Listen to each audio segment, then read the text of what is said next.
So hello dear subscribers, movies in Hindi presenting the explanation of movie Altered जो कि 2025 में आई थी और ये एक साईफाई एक्शन मूवी है। तो चलिए शुरू करते हैं शुरू से। तो कहानी की शुरुआत एक न्यूक्लियर वॉर से होती है जिसमें हर तरह के टेलीकॉम से लेकर बिजली सब बर्बाद हो गए थे। पूरी दुनिया एक बुरे दौर से गुजर रही थी। इस बीच एक साइंटिस्ट को अमेज़न के जंगल में एक जेनेसिस नाम का एक पेड़ मिला। इस पेड़ में इतनी ताकत थी कि इंसानों ने इसका इस्तेमाल करके फिर से इंसानों ने सब कुछ बना लिया। इसके बाद वह पेड़ गवर्नमेंट के कंट्रोल में आ गई। न्यूक्लियर वॉर के बाद जितने भी सारे बच्चे पैदा होने लगे उनके अंदर कुछ न कुछ जेनेटिक्स प्रॉब्लम आने लगी। वहाँ के साइंटिस्ट ने इंसानों के डीएनए में यह फूल मिलाया जिससे हर पैदा होने वाले बच्चे के अंदर में कोई ना कोई पावर के साथ में पैदा होता था। किसी को सुनने की तो किसी को देखने की, ऐसे इस तरीके से पावर मिलने लगे। इन्हें दुनिया जेनेटिक्स बुलाने लगी। लेकिन 10% लोगों के डीएनए ने इस फूल को एक्सेप्ट नहीं किया। वे बहुत ही नॉर्मल थे और लोग इन्हें स्पेशल्स बुलाने लगे। अब हम जेनेसिस इंस्टीट्यूट में क्लोई नाम की एक लड़की को देखते हैं जो कि स्टूडेंट बनी है और उसका दोस्त लियोन साफ सफाई कर्मचारी बनकर अंदर आया हुआ है। लियोन ने एक दरवाज़ा खोला और अंदर चला गया। वहाँ दो गार्ड मौजूद थे तो लियोन ने उन्हें एक चूहे का खिलौना उनकी तरफ भेजा जिसमें गैस निकलते दोनों बेहोश हो गए। लियोन ने चाबी लेकर वेंटिलेटर में स्लीपिंग गैस डाल दिया जिससे सभी साइंटिस्ट वहाँ पर बेहोश हो गए। लियोन ने मास्क पहनकर अंदर जाना चाहा पर कोड गलत हो गया। उसने क्लोई को कॉल किया और सही कोड लाने को कहा। क्लोई ने वहाँ दूसरे बच्चों के साथ में झगड़ा करना स्टार्ट कर दी जिससे गार्ड वहाँ पर आ गया और क्लोई ने उसके जेब से नोटबुक चुरा ली। कोड का यूज़ करके लियोन ने उस कोड का यूज़ लियोन को भेज दिया। वहाँ पर अंदर जाने लगा लेकिन अचानक से वहाँ अलार्म बजने लगा। फिर भी लियोन ने कैप्सूल ट्यूब में वह फूल ले लिए। सभी को बाहर निकाला गया। क्लोई ने लियोन को देख रही थी कि तभी वहाँ किस्मत से लियोन भी पहुँच गया। जाते समय लियोन ने जानबूझकर क्लोई को टक्कर मारी और उसके टेडी बियर में ही वह ट्यूब छुपा दिया। गार्ड ने जब चेक किया तो उन्हें कुछ नहीं मिला। बाहर निकले तो उन्हें एक अनाउंसमेंट सुनने को मिला जिसमें वहाँ के प्रेसिडेंट फ्रैंक कह रहे थे कि जन्म के बाद भी फूल का इस्तेमाल किया जा सकता है। एक फेमस सेलिब्रिटी सिंगर मीरा ने भी कहा कि वो स्पेशल्स के यहाँ पर टूर करने वाली है, एक शो करने वाली है। लियोन ने क्लोई को समझाया कि ये सब बकवास है, इन्हें हमारी कोई भी परवाह नहीं है। वहीं पर एक आदमी कुछ मिटा रहा था जिसमें लिखा हुआ था डेथ टू द जेनेटिक्स। इसके बाद लियोन और क्लोई घर पर आए जहाँ क्लोई फ्रैंक का इंटरव्यू देखती है जिसमें फ्रैंक वादा कर रहा था कि अब 10% लोग भी हमारे जैसे बन सकते हैं। क्लोई इस बात से बहुत खुश थी। क्लोई और लियोन उस फूल से अपाहिजों की मदद करते थे और उन्हीं से उनका घर चलता था। तभी उन्हें एक कॉल आया जिसमें सामने वाला उन्हें कह रहा था कि उन्हें घर में आकर उनका ट्रीटमेंट करना होगा। क्लोई ने इस बात से साफ मना कर दिया। उसने कहा कि अगर उसे ट्रीटमेंट कराना होगा तो उसे उनके यहाँ आना होगा। पर सामने वाले ने उससे कहा कि वह उस काम के लिए उसे 3 गुना पैसे देने वाला है। लियोन ने जब इस बात को सुना तो वह इस बात के लिए मान गया। दोनों एक रेस्टोरेंट में गए जहाँ कुक ने उन्हें पीछे के रास्ते से अंदर ले लिया। कुक भी अपाहिज था। तभी वहाँ पर एंटी जेनेटिक्स आर्मी वहाँ पर आ गई। लियोन ने कुक का सूट वहाँ पर ठीक किया। कुक बाहर देखने गया कि कैसे अचानक से लाइट चली गई तो उधर आर्मी ने रेस्टोरेंट को तोड़ना शुरू कर दिया था। आर्मी ने वहाँ के सभी लोगों को मार दिया।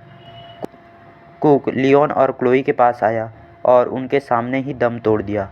लियोन और क्लोई ये सब देखकर वहाँ से भागने लगे पर वहाँ पर ताला लगा हुआ था। तभी आर्मी के 2 लोग किचन में आए। दोनों किसी शो के बारे में बात कर रहे थे। एक आदमी ने एक कागज़ गिरा दिया जिसे क्लोई ने चुपके से उठा लिया। अचानक से लियोन के सूट में कंट्रोल खो दिया। लियोन उसे कंट्रोल करने की कोशिश करने लगा मगर दोनों उनके पास आ गए और ज़बरदस्त हाथापाई होने लगी। दोनों ने सूट की मदद से दरवाज़ा तोड़कर वहाँ से भाग निकले और एक जगह छुप गए। लियोन ने सूट को कंट्रोल नहीं कर पा रहा था तो क्लोई ने उसे सहारा देकर घर लेकर आई। अगले दिन न्यूज़ में दिखाया गया कि लियोन और क्लोई सीसीटीवी में आ गए थे। हजेस नाम का ऑफिसर बोल रहा था कि स्पेशल्स के यहाँ पर तो रेड मारना ही पड़ेगा, वो एक क्राइम का अड्डा बनते जा रहा है। क्लोई और लियोन ने उन्हें पहचान लिया। यह वही उस आर्मी का लीडर था जिसका मास्क लड़ाई के दौरान निकल गया था। क्लोई ने कागज़ देखा तो मीरा के शो का टिकट था, उसमें मैप भी था। दोनों समझ गए कि शो वाले दिन कुछ ना कुछ गड़बड़ होने वाली है और उनमें से स्पेशल्स का नाम होने वाला है। लियोन पैकिंग करने लगा और शहर छोड़कर जाने की बातें करने लगा। क्लोई ने उसे समझाने लगी, मगर लियोन के मना करने पर वो इमोशनल होकर बाहर चली जाती है। मगर जब क्लोई वापस आती है तो लियोन सूट ठीक कर रहा था। सूट पहनकर ट्राई भी किया और सूट को कंट्रोल करने की कोशिश करने लगा। इधर मीरा स्पेशल डिस्ट्रिक्ट में शो कर रही थी। लोग उन्हें देखने के लिए बड़ी तादाद में आए हुए थे। शो के बाद मीरा बस में चढ़ने ही वाली थी कि आर्मी ने उनके गार्ड को मारकर गिरा दिया। मीरा को लेकर वहाँ से जाने लगे, तभी वहाँ पर लियोन सूट और मास्क पहनकर वहाँ पर आ गया। सूट से पौधे के हथियार निकलने लगे। क्लोई ने दोनों को आवाज़ दी और तीनों वहाँ से भाग निकले। अगले दिन न्यूज़ वाले दिखा रहे थे कि मीरा को किसी ने किडनैप करने की कोशिश की, मगर एक हीरो ने उनकी जान बचा ली। लियोन इस फाइट में थोड़ा सा जख्मी हो गया था। मीरा ने उसकी मदद की। क्लोई ने लियोन की एक ड्राइंग बनाई थी जो कि काफ़ी फ़नी था। लियोन ने हचेस का सच बताया और कहा कि अब अगला टारगेट फ्रैंक होगा। मीरा ने कहा कि हमें पुलिस को इन्फॉर्म करना चाहिए, तो लियोन ने उसे मना कर दिया क्योंकि हचेस भी तो पुलिस कमांडर ही है। अगले दिन मीरा और लियोन फैमिली सेंटर गए। मीरा की पॉपुलैरिटी का यूज़ करके दोनों अंदर चले गए। लियोन ने वहाँ एक चाबी चुपके से चुरा ली और लियोन उनके साथ वहीं पर भिड़ गया। थोड़ी देर में आर्मी लियोन पर भारी पड़ने लगी। तभी वहाँ पर फ्रैंक की सिक्योरिटी आ गई और जिससे गुंडे वहाँ से भाग गए। तभी मीरा ने बताया कि उसने ही फ्रैंक को कॉल किया था क्योंकि अकेले तुम उन सबको नहीं संभाल पाते। तभी एक सच पता चलता है कि फ्रैंक असल में लियोन का पिता है। क्लोई को जब इस बात का पता चलता है तो वह लियोन से नाराज़ होकर वहाँ से चली जाती है। तभी वहाँ पर रिपोर्टर भी आ गए थे। अब सीन शिफ्ट होता है और अगले दिन सभी ने फ्रैंक के आइडियाज़ को अप्रूवल दे दिया था। सभी स्पेशल्स को अलग जगह ट्रीटमेंट के लिए भेजा गया। लियोन ने फ्रैंक को पूछा कि क्लोई कहाँ है, तो उसने बस बात पलट दी और कहा कि तुम अपनी फ़िक्र करो, वो सुरक्षित जगह पर है। यहीं पर पता चलता है कि फ्रैंक ने अपनी बीवी का भी ट्रीटमेंट कर रहा था जिसमें वह मारी गई थी।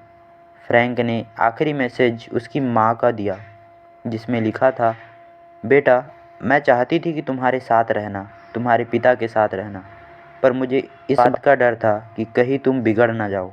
ये मैसेज देखकर लियोन थोड़ा सा इमोशनल हो जाता है। तभी वहाँ पर मीरा आ जाती है। मीरा लियोन को बाहर लेकर गई। वहाँ क्लोई दिख गई। उसने उससे माफ़ी मांगी। लियोन ने बताया कि फ्रैंक ने ही शायद ये हमले कराए हैं अपना प्रोजेक्ट अप्रूवल कराने के लिए, पर उन्हें उनका प्रूफ चाहिए था। क्लोई ने प्रूफ जमा करने के लिए एक प्लान बनाया। क्लोई ने एक इंसान से आई कैमरा मांग लिया। क्लोई को फ्रैंक और हचेस एक जगह पर दिखाई दिए तो वह पूरी बात समझ गई। फ्रैंक ने अपना प्लान बता रहा था कि वह उनके शरीर से खास जीन निकाल रहा था और उनके शरीर में डालने वाला है जिनके पास पावर्स हैं। फ्रैंक इसे अपना नेक्स्ट एवोल्यूशन कह रहा था। यह सारी बातें रिकॉर्ड करके क्लोई ने टेंट में सभी को रिकॉर्डिंग सुनाई। इस रिकॉर्डिंग को सुनकर सभी लोग काफ़ी उदास और गुस्से में थे। अगले दिन फ्रैंक और दो नर्स लियोन के कमरे में आए। तभी लियोन ने अपने पिता को अचानक से उठा लिया और नर्स के हाथों से इंजेक्शन छीन लिया। फ्रैंक इमोशनल होकर कहा, मैंने ये सब तुम्हारे लिए किया है, मैं तुम्हारा इलाज करना चाहता हूँ। पर लियोन ने उसे कमरे में बंद कर दिया और कहा कि तुम बस खुदगर्ज हो और कुछ नहीं। पर एक गार्ड ने वहाँ पर अलार्म ऑन कर दी। इधर टेंट में हचिस अपने गैंग के साथ आ गया था। स्पेशल्स ने भी उनका डट कर सामना किया और सबको ढेर कर दिए, पर हचिस ने और आर्मी बुला ली और सभी को पकड़ लिए। इधर क्लोई ने फुटेज पुलिस को भेज दी थी। हचिस और लियोन के बीच में काफ़ी देर तक लड़ाई होती रही। हचिस ने लियोन को पकड़कर पेड़ के पास फेंक दिया। लियोन बिल्कुल अधमरा सा हो चुका था। अचानक से लियोन ने एक फूल तोड़ दिए, जिससे पेड़ से स्पाइक्स निकले जो हचिस के चेहरे पर जाकर लगे, जिससे वो वहीं पर गिरकर ढेर हो गया। पुलिस भी आ चुकी थी और पुलिस ने फ्रैंक के सभी लोगों को पकड़ लिया। उन्हें कई सबूत भी मिले। मीरा और क्लोई लियोन के पास दौड़ते हुए आए। फाइनली लियोन ने भी मीरा को चूम लिया। इसके बाद सभी को एक साथ रहने की परमिशन दी गई। सारे जो रूल्स रेगुलेशन थे सभी को ख़त्म कर दिए गए, लेकिन फ्रैंक अभी भी फरार था। कहानी के अंत में देखते हैं कि वो दूर से ही अपने बेटे को घूर रहा था। और इसी के साथ ये कहानी यहीं पर समाप्त हो जाती है। आया हो तो चैनल को सब्सक्राइब करना ना भूलें। आपका एक सपोर्ट मुझे मोटिवेट करता है अगला वीडियो बनाने के लिए। सो मिलते हैं अगले वीडियो में, तब तक के लिए टेक केयर।